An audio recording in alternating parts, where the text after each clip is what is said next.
Bill pass हो गए ना, गलत। इससे पहले तक जो जैसा है वैसा ही था वक्फ यूजर में, उसमें क्या भी है नहीं। अलबत्ता जिसके ऊपर विवादम है वो विवादम क्लियर हुए तक वो वो पर्टिकुलर प्रॉपर्टी जो है वक्फ यूजर में नहीं आती।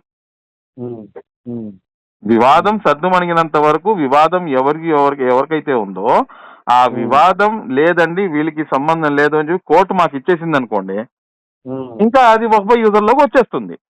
లేదు ఆ వివాదం సెట్ అయ్యేంత వరకు అది వక్ఫ్ యూజర్ లోకి రాదు.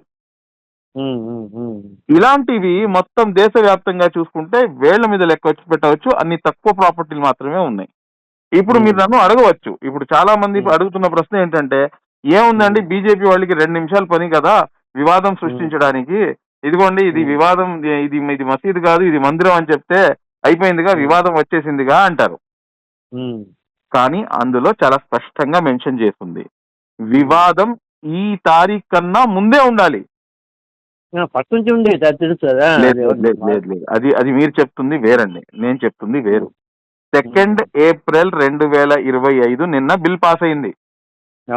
నిన్న డేట్ కన్నా ముందు మాత్రమే వివాదం ఉంటేనే అది వక్ఫ్ యూజర్ లోకి రాదు.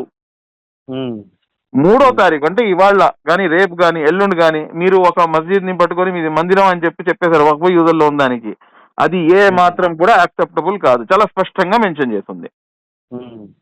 దీని వల్ల మీ పేరేమన్నారు, హసన్ షరీఫ్ గారు కదా, హుసైన్ షరీఫ్ గారు, దీని వల్ల 50% ఆఫ్ ద వక్ఫ్ ప్రాపర్టీ సేవ్ చేయగలిగామండి.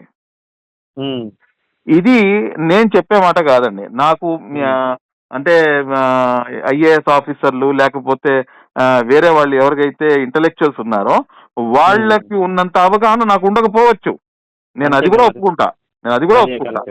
కానీ నేనేం చేశాను, ఒక ఐఏఎస్ ఆఫీసర్ ఎవరు వైసీపీలో కర్నూలు నుంచి పోటీ చేస్తున్నటువంటి మన ఇంతియాజ్ అహ్మద్ గారు, ఇంతియాజ్ అహ్మద్ గారితో నేను సంప్రదించాను. దాని తర్వాత షఫీకుజ్జమా గారు చీఫ్ సెక్రటరీ గారు, ఆయనతో సంప్రదించాను. వీళ్ళు ఇద్దరూ కలిసి 944 పేజీలు పూర్తిగా చదివిన తర్వాత వారు ఇచ్చినటువంటి భరోసా మాట ఏమిటంటే, షుబ్లీ గారు ఈ ఒక్క అమెండ్మెంట్ వల్ల 60% మన సమస్య తీరిపోయిందండి అన్నారు. ఇది నేను మిమ్మల్ని ప్రసన్నం చేసుకోవటానికో లేకపోతే నా మీద పడిపోతున్నారు అందరూ లేకపోతే నన్ను ఏదో కార్నర్ చేస్తున్నారో గాను నేను ఏ మాత్రం చెప్పట్లేదండి. మీరు ఒక ముస్లిం సోదరుడుగా నాకు పద్ధతిగా మీరు నన్ను అడిగారు కాబట్టి మీకు నేను పూర్తిగా నేను మీకు చెప్పాల్సిన బాధ్యత నా మీద ఉంది. కాబట్టి నేను మీకు ఇంతసేపు అయినా కూడా కానీ నేను తినకుండా నేను మీకు సమాధానం ఇస్తుంది అదే. ఇది నేను ఆ దేవుడైనటువంటి అల్లా సుబ్హానహు వ తఆలాని హాజిర్ నాజిర్ చెప్తున్నటువంటి మాట. నేను చెప్పినటువంటి మాటలో నేను దేవుడి దయ వల్ల 2017 ఆగస్టులో నేను హజ్ చేశాను. ఆ రోజు నుంచి ఈ రోజు వరకు నేను ఆవగింజంతా కూడాను నేను తప్పు చెప్పను, అబద్ధం మాట్లాడను. పొరపాటు ఏమైనా జరుగుండొచ్చు, పొరపాట్లు ఏమైనా చేసేవారు, పొరపాటు అంటే మంచికి తెలియకుండా జరుగుతాయి, తప్పు గాని అబద్ధం గాని నేను మాట్లాడను.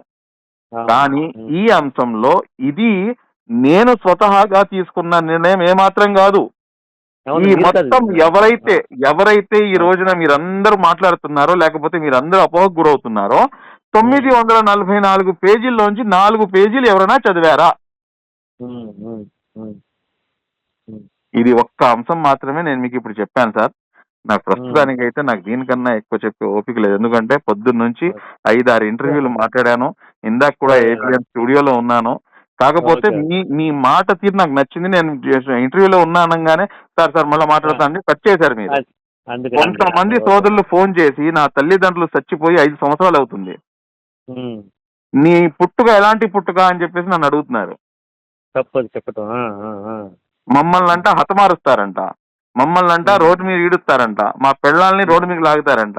ఏం తప్పు చేసామండి? ఏంటండి మీలో బీజేపీలో ఉన్న తేడా ఏంటి, మీలో ఆర్ఎస్ఎస్ లో ఉన్న తేడా ఏంటి? మేము ఆ అల్లా కోసం మేము సబర్ చేస్తున్నాం. ఎందుకు సబర్ చేస్తున్నాం అంటే జోష్ మే హై ఖౌమ్, ఇదే జోష్ కదండి మమ్మల్ని సర్వనాశనం చేసింది. ఇప్పుడు ఇంతమంది వ్యతిరేకిస్తున్నారు, ఇంతమంది వ్యతిరేకిస్తున్న వాళ్లతో నేను కూడా వ్యతిరేకిస్తే వచ్చేదేంటి పోయేదేంటి నాకు చెప్పండి. 99లో ఇంకోడు ఒకడు కలుస్తాడు, అంతేగా.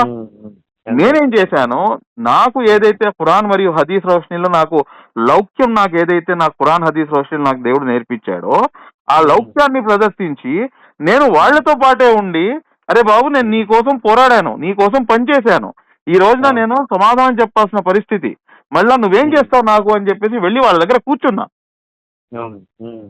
నేను వాళ్ళ దగ్గర కూర్చున్నాను కాబట్టే నారా చంద్రబాబు నాయుడు గారు ఈ రోజున ఆయన ఇంత పెద్ద పని చేసి పెట్టగలిగాడు. సరే, చంద్రబాబు నాయుడు గారికి మీరు తిట్టుకోండి, శుభ్లీని తిట్టుకోండి, ఏమైనా తిట్టుకోండి, కానీ ఇది మట్టుకు వాస్తవము. ఇప్పుడు ఇది మీ దృష్టిలోకి రావాలా వద్దా అంటే కనుక నేను మీకు పంపిస్తాను, నేను మీకు ప్రూఫ్ పంపిస్తాను, చూసుకోండి. అంతే అంతే అంతే. సరే, ఒక చిన్న మాట, మీకు మీకు మీ నాలెడ్జ్ ఉంది కాబట్టి, మాకంటే ఎక్కువ నాలెడ్జ్ కాబట్టి, ఈ వక్ఫ్ భూములు మళ్ళీ బీజేపీ గవర్నమెంట్కి వెళ్తే అందరూ ఏంటంటే కోపం, వాళ్ళు అధీనం వెళ్ళిపోతే అందరూ పనిచేస్తారని భయం వాళ్ళు కొంతమంది ముస్లిమ్స్కి, అది అడుగుతున్నారు అనమాట. ఏంటంటే వక్ఫ్ భూములు, ఈ వక్ఫ్ భూములు జనరల్గా ఏంటంటే ఈ తీసుకొని వేరే వీళ్ళు బీజేపీ వాళ్ళే క్యాష్ చేసుకుంటారు, తీసుకుంటారా అంటున్నారు కొంతమంది, అలా అంటున్నారు. మీకు చిన్న మాట చెప్పనా సార్, మీకు మనం భారతదేశంలో నివసిస్తున్నామండి. 11 సంవత్సరాల నుంచి బీజేపీ ప్రభుత్వం అధికారంలోకి ఉంది.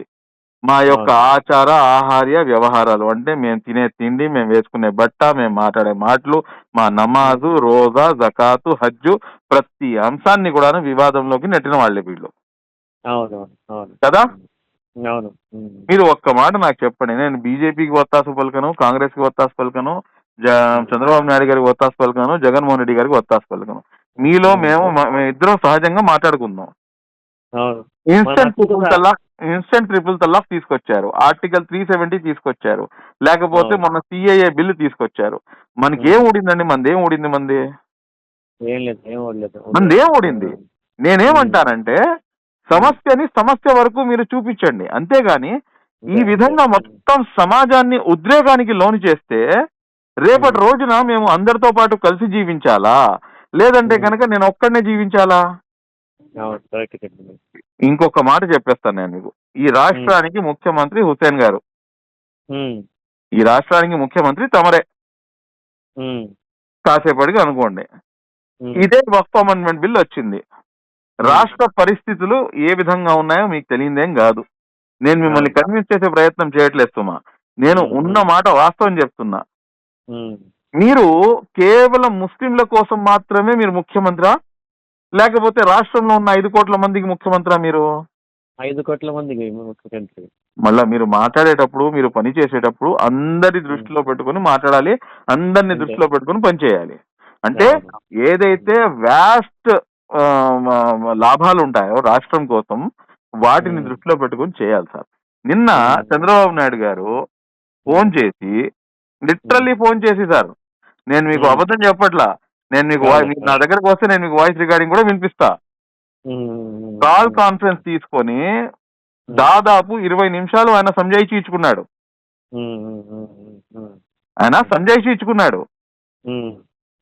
ఆయనకి తెలియదా మీరందరూ కోప్పడతారు, మీరందరూ మమ్మల్ని తూర్పారపడతారు అని చెప్పేసి?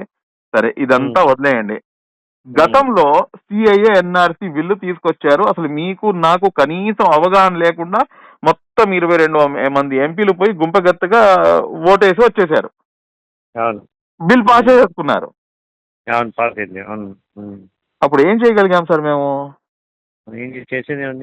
ఏం చేయలేదు. ఈ రోజున నేను ఓపెన్ గా నేను బీజేపీతో పాటు ఉన్నా కూడా గానీ నేను మిమ్మల్ని ఇబ్బంది రానివ్వను అని చెప్పేసి చెప్తున్నటువంటి వ్యక్తి ఇతను. నేనేమంటానంటేనండి, చిన్న దొంగ పెద్ద దొంగ ఇద్దరు దొంగలైతే కామనే, అంతే అంతే అంతే, సరేనా? కానీ ఇక్కడ చిన్నోడెవడు పెద్దోడెవడు? ఇప్పుడు ఇప్పుడు మేము బైకాట్ చేస్తాం అంటున్నారు, హెరిటేజ్ ఫుడ్స్ బైకాట్ చేయండి అని చెప్పేసి మీరు వీడియో పెట్టండి అంటున్నాడు ఒకడు ఫోన్ చేసి ఇంకోటి ఏదో అంటున్నాడు, ఇంకోటి ఫోన్ చేసి అసలు మేము ఏమంటారు ఏదైతే ఇఫ్తార్ దావత్ ఉన్నాయో దాన్ని బైకాట్ చేయండి అంటున్నారు. నాకు ఒక్క మాటకి సమాధానం చెప్పండి సార్, ఈ రోజు దేశంలో 11 సంవత్సరాల నుంచి ఎవరు బైకాట్ కి గురై ఉన్నారు? మొత్తం భారతదేశంలో ముస్లింలు బైకాట్ కి గురై ఉన్నారు. అంతే అంతే. మనం కాస్త ఆలోచన పెట్టి కాస్త బుర్ర పెట్టి ఆలోచిస్తే విషయాలు మన దృష్టిలోకి వస్తాయండి. నేను వినటానికే సిద్ధంగా లేను, నువ్వు మాట్లాడేది మొత్తం అబద్ధమే అంటే కనుక నేను చేయగలిగింది ఏం లేదు సార్. నేను సస్తే మీరు మునాఫికు, లేకపోతే మీరు కాఫీర్ అయిపోయారు, మీకు దేవుడు క్షమించాడు, మీరు అసలు ముస్లిమే కాదు, మీ గడ్డం తీసేయండి, మీరు జుబ్బా తీసేయండి అంటే ఇవన్నీ చెప్పడానికి మీరెవరండి? అంతే మనం నేను సస్తే నేను సమాధానం ఇచ్చుకోవాల్సింది నా దేవుడికి నేను. అల్లాకి సమాధానం మీరు ఇచ్చుకోవాలి, అంతేగాని నా ఖబర్లో మీరు రారు కదా. నేను నాకు బాధ పెడితే నా ఖబర్లో మీరు రారు కదా, నా సమాధానం నేనే ఇచ్చుకోవాలిగా. అంటే ఎవరు కనీస అవగాహన. సరే ఇప్పుడు ఇదంతా వదిలేయండి, మీకు ఇంకో గమ్మత్తైన అంశం చెప్తాను. నేను తెలుగుదేశం పార్టీలో లేనండి, నాకు ప్రాథమిక సభ్యత్వం లేదు తెలుగుదేశం పార్టీలో, మీకు తెలుసో లేదో తెలీదు. నేను ప్రభుత్వంలో ఏ ఒక్క అధికారంలో కూడా నేను లేను, ఏ ఒక్క పోస్ట్ లో కూడా నేను లేను. అయినా కానీ నేను ఎందుకు పూసుకుంటున్నాను తెలుసా మీకు? నేను మాట ఇచ్చాను, టీడీపీ వల్ల బీజేపీతో కలిసినా గానీ టీడీపీ వల్ల ఎటువంటి ఇబ్బంది కలగదు అని చెప్పేసి నేను మాట ఇచ్చాను కాబట్టి నేను నుంచొని మాట్లాడుతున్నా. ఇదే తెలుగుదేశం పార్టీలో ఉన్నటువంటి ఏ ఒక్క నాయకుడైనా గానీ ఈ అంశంపై మాట్లాడా చెప్పండి మీరు నాకు? పోనీ నేను బిల్లుకి ఏమైనా సపోర్ట్ చేస్తున్నానా చెప్పండి? నేను బిల్లుకి వ్యతిరేకంగానే ఉన్నాను సోదరా. నేను మాట్లాడుతుంది ఏంటంటే, నేను ఆలోచిస్తుంది ఏంటంటే కాస్త లౌక్యంగా పోదాం.